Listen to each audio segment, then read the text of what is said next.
पुणे शहर सध्या देशाच्या एकूण राजकारणाचे एपिटोम झाले की काय अशी शंका यावी अशा घडामोडी सध्या पुणे शहरामध्ये घडतायत। मग तो पुणे शहरातील गुन्हेगारीचा विषय असो, कोयता गँगचा धुमाकूळ असो किंवा त्यानंतर लोकमान्य नगरच्या भूखंडाचं श्रीखंड कोणी खाल्लं इथपासून जो विषय निघाला तो हळूहळू आता शेठ हिराचंद नेमचंद दिगंबर बोर्डिंग पर्यंत आलाय।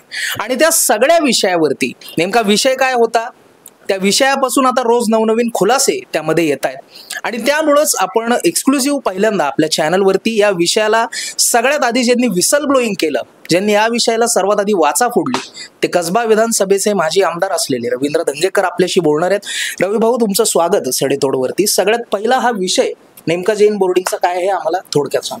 ह्याच्यामध्ये गोखले बिल्डर असतील आणि सगळ्यांनी मिळून जे मुरलीधर मोळेचे पार्टनर होते आणि यांनी मिळून हे कांड करून ही धर्मदायकतांची जागा किंवा एक सामाजिक प्रकल्प ज्या ठिकाणी चालतो युवक शिकतात, ह्या विद्येच्या माहेरघरामध्ये असलेली आपली विद्येची संस्कृतीमध्ये ही ही संस्था वाढण्यापेक्षा विकून कशी खाऊन आपल्याला कसे पैसे मिळतील, ही सगळी सिस्टीम शासकीय सिस्टीम आणि जे केंद्रीय मंत्री त्यांनी स्वतः लक्ष घालून ही बिल्डरच्या पदात कशी पाडत याची सोयीस्कर व्यवस्था त्यामध्ये केली। त्यामुळे आमची सगळ्यांची मागणी की हे सगळं मंदिर हे परत पूर्वत आहे तसं राहिलं पाहिजे, त्याला घाण ठेवलेलं ते खरेदी करता सगळी रद्द झाली पाहिजे आणि परत संस्थेला प्रशासक नेमून संस्थेच्या ताब्यात परत ही जागा दिली पाहिजे। यामध्ये एकूणच जेव्हा हा सगळा खुलासा झाला तेव्हा नेहमीप्रमाणे सांगितलं असं गेलं की आम्ही या सगळ्यातून बाहेर आहोत, आम्ही याच्या आधीच त्यातून अंग काढून घेतलेलं आहे। मात्र त्याच्यामध्ये ते स्लिपिंग पार्टनर असल्याचं देखील सांगण्यात आलं की ते कुठेतरी त्याच्यामध्ये ऑलरेडी आहेत आणि त्याच्या संदर्भात तुम्ही रोज नवीन एक खुलासा आणला आणि आज सुद्धा तुम्ही त्यांच्या गाडीच्या संबंधाने एक विषय काढला। हे पाणी मुहूर्त इथं लक्षात आलंय, परंतु प्रत्येक वेळेला जर बिल्डरांच्या दावणीला जर तुम्ही तुमची यंत्रणा हा तुम्ही महापौर झाला, खासदार झाला, तर ती यंत्रणा बिल्डर आणि तुमच्या व्यवसायासाठी जर वापरत असेल तर ते अत्यंत चुकीचं आहे। आणि जी गाडी ते आजच बोलले की ती माझी प्रायव्हेट गाडी आणि माझ्या कंपनीची गाडी, कंपनीच्या गाडीला लोगो लावता येतो का हा पहिला प्रश्नचिन्ह आहे। आत्ता पण जेवढे आमदार झाले, आपलं महापौर झाले, त्यांना तुम्ही एकदा त्यांच्याशी बातचीत करा।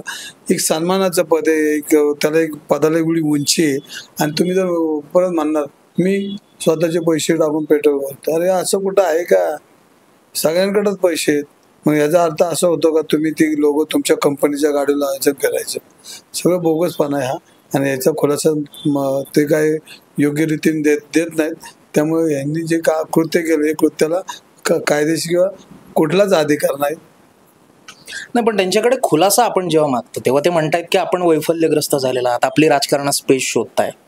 नाही, त्यांनी काय म्हणण्यापेक्षा मी काय बोलतो याला उत्तर त्यांनी दिलं पाहिजे। मी राजकारणात काय करतो, वैफल्यग्रस्त, वेडा, खंडणीखोर, जमीन लुटार सगळं ते बोलून झाले। त्यामुळे मला वेगळं काय नाही, फक्त मला जैन धर्माचा महावीरांना ज्यांनी घाण ठेवलंय त्यांच्यावर कडक कारवाई करा एवढीच माझी विनंती। या सगळ्या प्रकरणावरनं कुठेतरी ते बॅकफुटला गेलेलं दिसतंय आणि आता तर ते म्हणतायत की मला तुमच्या संदर्भानं काही बोलायचंच नाहीये, पॅनिक झालेत ते। नाही, ते एखाद्या चोराला जर विचारलं तो चोरी केली का, तर तो कधी नाही म्हणत, तो कधी हा म्हणत। त्याला परमेश्वराची त्याला छडी लागते, ती थोड्या दिवसांनी त्यांची छडी येईल। पण जे सगळं केलं हे पुणेकर वेडे नाहीत, त्यांनी लोकांना वेडं ठरवलं, पुणेकरांना वेडं ठरवत नाही। पुणेकर तुम्हाला येणाऱ्या काळात वेडं कोण आहे हे ठरवायचा अधिकार पुणेकरांच्या हातामध्ये आहे, त्यांनी तो विसरता कामा नये। आणि एकूण म्हणजे आपण मागच्या लोकसभेच्या वेळी सुद्धा पोर्शे कारचा प्रकरणाचा विषय लावून धरला, त्याच्यानंतर आता कोयता गँगचा धरताय, परत आता जैन भूखंडाचा जो विषय बोर्डिंगचा, सगळ्या पुणेकरांना सोबत घेऊन आपण भविष्यामध्ये काही प्लॅन करताय की कशा पद्धतीने यामध्ये उभा राहता येईल?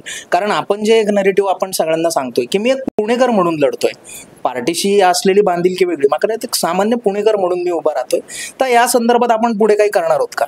नाही, सातत्यानं पुणे शहरामध्ये गुन्हेगारी असेल, अंमली पदार्थाचा विळखा असेल, पोषकार असेल, ससूनमधली गुन्हेगारांचा वावर असेल, ह्याच्यावर मी सातत्यानं बोललो। मग आंदोलन असेल आणि म्हणजे माझ्या सुरुवातीच्या जीवनापासून मी रस्त्यावर सत्याग्रहाचे, त्यामुळे मला हे काही नवीन नाही। कारण शेवटी आम्हाच्या सारख्या कार्यकर्त्याला आमच्या कुटुंबात कोणी ग्रामपंचायत सदस्य साधं झालं नाही, पण त्यांना आज लोकसभेपर्यंत जनतेने आशीर्वाद दिले, म्हणजे त्याची उतराई करणं आणि जनतेच्या कामासाठी रस्त्यावर येणं ह्यात काय करणं लोकशाहीने दिलेले अधिकार आहेत आणि ते अधिकार वापरण्याचं आपलं काम आहे। समोरच्याने किती ठोकरायचे आणि किती अपमानित करायचे हा त्यांचा विषय, पण माझा अपमान हा पुणेकरांचा अपमान आहे। कारण तुम्ही वेडा वेडा वेडा म्हणून मलाही 4,60,000 लोकांनी मतं दिलीत आणि तुम्हाला ज्यांनी दिली ते त्यांचाही मी आदर ठेवून तुमच्याशी बोलतोय, कारण त्यांनाही असं वाटत की आपण चुकीच्या माणसाबरोबर आहात का नाही, हा ते त्यांचा विचार करतील. पण मलाही 4,60,000 लोकांनी मतं दिलीत, त्यामुळे मला तुम्ही वेडे म्हणले तर अख्ख्या पुणे शहराला तुम्ही वेडे म्हणता, याचा अर्थ असा होतो.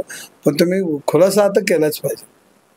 भाऊ, शेवटचा प्रश्न. रोज रात्री गेल्या काही दिवसांपासून आम्ही बघतोय की रात्री साधारण 12 वाजण्याच्या सुमारास एक नवीन खुलासा आपण आपल्या एक्स अकाउंटवरनं टाकताय आणि नवीन काहीतरी खळबळजनक खुलासा त्याच्यावरती येतो.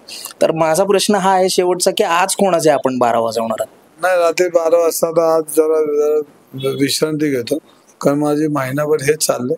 पण बघू काय सुचलं तर, माझी माहितीचा अधिकार चालू आहे, माहिती येईल माहिती का, मग तुमच्याशी मी बोलतो. म्हणजे लावून धरणार?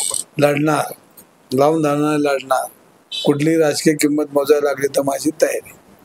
हे होते आपल्यासोबत कसबा विधानसभेचे माजी आमदार असलेले रवींद्र धंगेकर. 12 कोणाचे वाजणार आणि राजकारणामध्ये नक्की या सगळ्या प्रकरणामध्ये कोण आपली बाजू, पुणेकरांची बाजू लावून धरणार, हे सगळे खुलासे होत राहतील. आपण या संदर्भात विविध अपडेट घेत राहू. या सगळ्या प्रकरणावरती आपल्याला काय वाटतं आम्हाला नक्कीच आमच्या कमेंट सेक्शनमध्ये सांगा. पाहत रहा सडेतोड. धन्यवाद.